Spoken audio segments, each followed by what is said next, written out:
Assalamualaikum warahmatullahi wabarakatuh. Yang terhormat kepada Ibu Puji selaku dosen pengampu mata kuliah pendidikan gizi, serta teman-temanku yang berbahagia.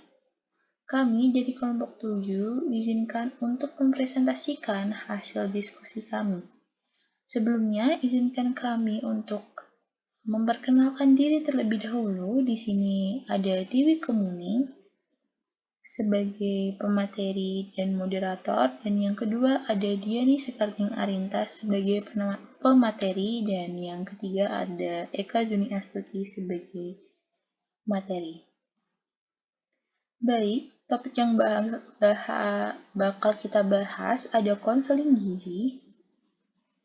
Apa aja yang bakal kita bahas di sini ada yang pertama pengertian konseling gizi, yang kedua tujuan konseling gizi, yang ketiga sasaran konseling gizi, yang keempat tempat dan waktu konseling, yang kelima manfaat konseling, yang keenam prinsip komunikasi dalam konseling, yang ketujuh persyaratan konselor, dan yang kedelapan ada kasus. Baik, kita akan membahas pengertian konseling gizi terlebih dahulu. Menurut Sukaryasa tahun 2012, konseling merupakan suatu proses komunikasi dua arah atau interpersonal antara konselor dan klien untuk membantu klien dalam mengenali, menyadari, dan akhirnya mampu mengambil keputusan yang tepat dalam mengatasi masalah gizi yang dihadapinya. Sedangkan konselor adalah ahli gizi yang bekerja membantu klien mengenali, menyadari, mendorong dan mencarikan dan memilih solusi pemecahan masalah klien yang akhirnya klien mampu menentukan keputusan yang tepat dalam mengatasi masalahnya.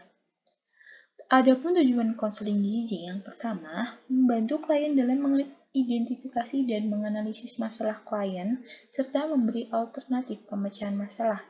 Yang kedua, menjadikan cara-cara hidup sehat di bidang gizi sebagai kebiasaan hidup klien. Yang ketiga, meningkatkan pengetahuan dan kemampuan individu atau keluarga klien tentang gizi. Untuk subbab berikutnya, yaitu subbab ketiga, yaitu ada sasaran dari konseling gizi. Nah, sasaran dari konseling gizi yang pertama ada klien yang memiliki masalah kesehatan terkait gizi. Yang kedua, yaitu klien yang ingin melakukan tindakan pencegahan penyakit. Dan yang ketiga adalah klien yang ingin mempertahankan dan mencapai status gizi normal. Sebab yang keempat yaitu tempat dan waktu konseling. Konseling dapat dilakukan di mana saja seperti di rumah sakit, di posyandu, di poliklinik, di puskesmas, atau tempat lain yang memenuhi beberapa syarat sebagai berikut. Yang pertama yaitu ada ruangan tersendiri, yang kedua tersedia meja atau tempat, yang ketiga lokasi mudah dijangkau, yang keempat ruangan memiliki cukup cahaya dan sirkulasi udara, yang kelima aman dan nyaman, yang keenam tersedia tempat ruang tunggu bagi klien, yang ketujuh tenang, dan yang kedelapan sesi konseling ini diberi waktu antara 30 sampai 60 menit. Berikutnya adalah manfaat konseling. Dari kegiatan konseling ini diharapkan dapat memberi manfaat klien sebagai berikut.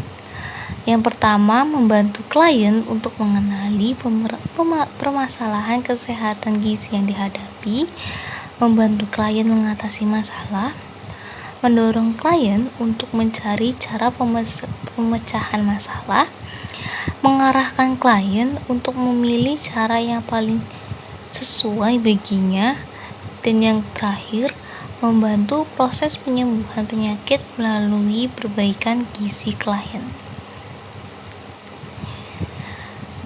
Subbab yang keenam yaitu prinsip komunikasi dalam konseling.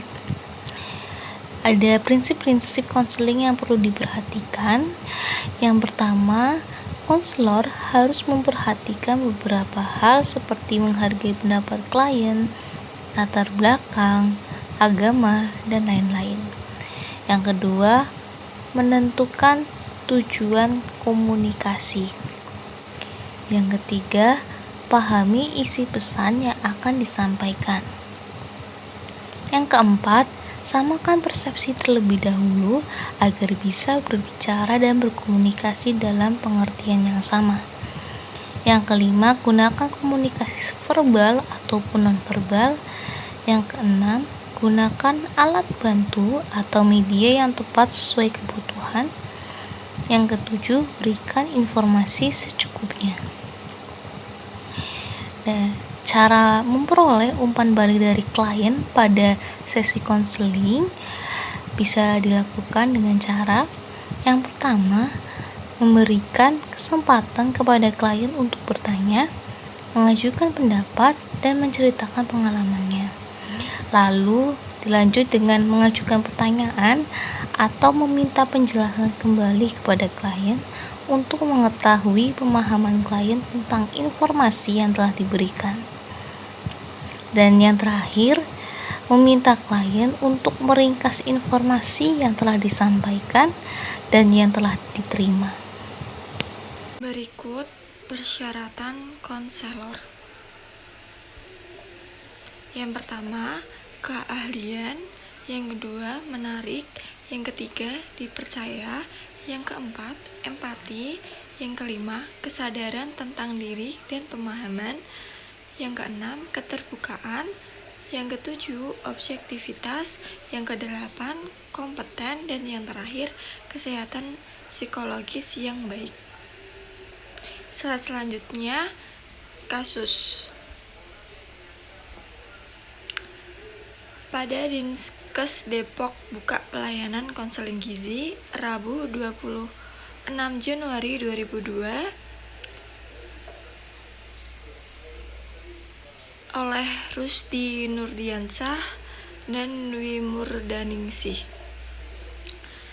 yang terdiri dari Dinas Kesehatan atau Dinkes bersama Tim Persatuan Ahli Gizi Indonesia atau Persagi Kota Depok membuka pelayanan konseling gizi di Balai Kota Depok.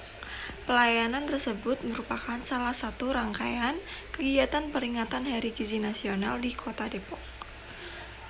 Kepala Dinkes Kota Depok, Mari Liziawati, mengatakan konseling gizi diberikan untuk ASN dan masyarakat umum.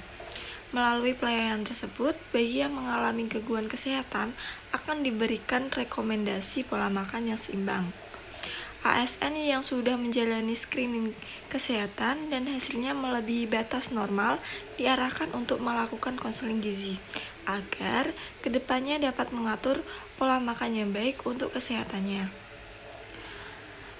Dan anggota Persagi Kota Depok, Ika Rizkia, mengatakan pihaknya memberikan beberapa pelayanan saat konseling gizi, diantaranya konseling pola makan sehat, pengaturan diet sesuai penyakit seperti hipertensi, asam urat, dan diabetes mellitus. Dibuka beberapa pelayanan konseling gizi dan kasus terbanyak saat ini obesitas dan hipertensi. Baik, itu saja pemaparan materi kelompok kami mengenai konseling gizi. Dengan akhirnya pemaparan dari kelompok kami membuka sesi tanya jawab minimal 3 orang saja. Silahkan teman-teman yang ingin bertanya bisa bertanya di WA Group. Sekian dari kami, kurang lebihnya minta maaf. Wassalamualaikum warahmatullahi wabarakatuh. Terima kasih.